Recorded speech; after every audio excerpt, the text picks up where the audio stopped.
La France, c'est un pays qui a comme deux visages. D'un côté, on a des régions qui attirent du monde, qui grandissent, et de l'autre, des zones qui se vident inexorablement. Alors aujourd'hui, on va décortiquer ensemble ce grand paradoxe, ce mouvement de fond qui est en train de redessiner complètement le pays. Alors, la question qu'on se pose, c'est comment est-ce possible? Comment un même pays peut à la fois gagner et perdre des habitants?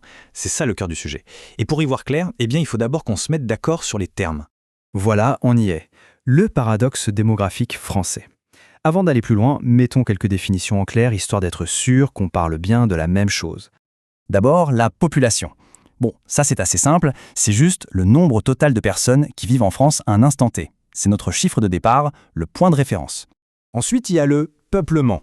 Et là, attention, c'est là que ça devient vraiment intéressant. Parce que le peuplement, ce n'est plus seulement combien de gens il y a, mais surtout où est-ce qu'ils habitent, comment ils se répartissent sur le territoire et comment cette répartition bouge avec le temps. C'est vraiment ça, le cœur du sujet. Et forcément, tout ça, ça a une conséquence directe, et ce qu'on appelle les inégalités socio-spatiales. Pour le dire simplement, ça veut dire que l'endroit où on est, où on vit, ça peut complètement changer la donne. Ça peut changer le cours d'une vie. Ok, maintenant qu'on a posé les bases, prenons un peu d'auteur. Regardons la situation à l'échelle de tout le pays. Et le premier truc qui saute aux yeux, c'est un ralentissement, un grand ralentissement général. Alors oui, si on prend la photo d'ensemble, la population totale de la France, elle continue de grimper. On est à 68,6 millions de personnes. Donc, sur le papier, tout va bien. Le pays continue de se peupler. Sauf que, si on regarde sous le capot, le moteur de cette croissance, il est en train de tousser. Le rythme a été quasiment divisé par 2 en moins d'une décennie. C'est comme si la France avait mis un grand coup de frein. Et ce graphique, il est hyper parlant. On voit très bien les deux courbes qui se rapprochent dangereusement. C'est l'illustration parfaite du principal moteur de notre démographie, ce qu'on appelle le solde naturel. La différence entre les naissances et les décès, qui est clairement en train de s'essouffler. Alors pourquoi ce coup de frein?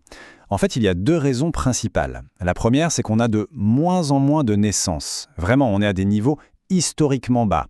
Et la deuxième, c'est que pendant ce temps-là, les générations nombreuses du baby-boom, elles, vieillissent. Tout ça avec une espérance de vie qui reste heureusement très élevée. Et ce vieillissement, il n'est pas anodin, il est massif. Pour se donner une idée, en 2023, plus d'un quart de la population avait plus de 60 ans. Et les projections sont claires. D'ici 2040, ce sera près d'une personne sur 3. C'est une vraie transformation en profondeur de la société. Bon, le rythme national ralentit, ça, c'est acté. Mais la vraie histoire, la vraie révolution, elle se passe à l'intérieur même des frontières. C'est là qu'intervient le facteur humain. La question c'est, pourquoi est-ce que les gens bougent? Et cette question est absolument centrale. Pourquoi certains territoires se remplissent et d'autres se vident?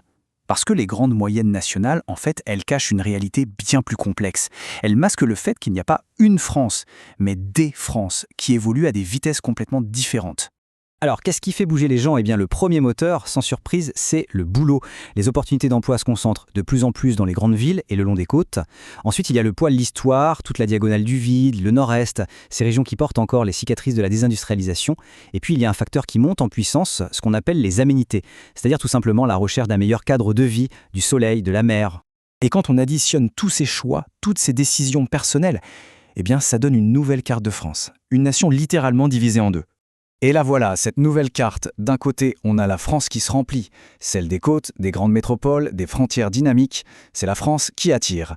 Et de l'autre, la France qui se vide, celle de l'intérieur, des anciennes régions industrielles. C'est un peu l'image de 2 pays qui cohabitent mais ne vont pas du tout à la même vitesse. Pour bien sentir ces extrêmes, prenons juste un chiffre, la densité de population. La moyenne nationale, c'est 106 habitants par kilomètre carré. Bon, mais ce chiffre, en réalité, il ne veut rien dire, rien du tout. Parce qu'à Paris, on est à près de 20 000 habitants au kilomètre carré, alors qu'en Guyane, on tombe à 3,6. C'est un grand écart absolument vertigineux. D'accord, mais alors, quelles sont les conséquences de tout ça? Parce que ces écarts qui se creusent, ce n'est pas juste une histoire de chiffres sur une carte, ça pose de vrais défis pour l'avenir. Et voilà le vrai problème. Ces dynamiques, elles ne font que créer et renforcer les inégalités. Le lieu où l'on habite pèse de plus en plus lourd dans la balance, pour l'accès aux services, au logement, aux opportunités. Le code postal devient presque une forme de destin. Et là, il y a un point crucial, une sorte de mise en garde des spécialistes. Attention à ne pas tout mélanger, surtout pas les valeurs absolues et les valeurs relatives, c'est super important. Une petite commune rurale qui gagne 20%, ça peut représenter juste une poignée de nouveaux habitants, alors que la même progression en pourcentage, ou même une plus faible dans une grande métropole, ça représente des milliers et des milliers de personnes en plus. L'échelle, ça change absolument tout. Ce qui nous ramène à la question de fond pour l'avenir. Comment ces dynamiques sont-elles en train de creuser les écarts et de façonner la France de demain? Parce que derrière toutes ces données, tous ces pourcentages, c'est la cohésion de tout un pays qui se joue. Comment faire pour que la France de demain ne soit pas une France fracturée, une France à deux vitesses? C'est tout l'enjeu et la question reste entière.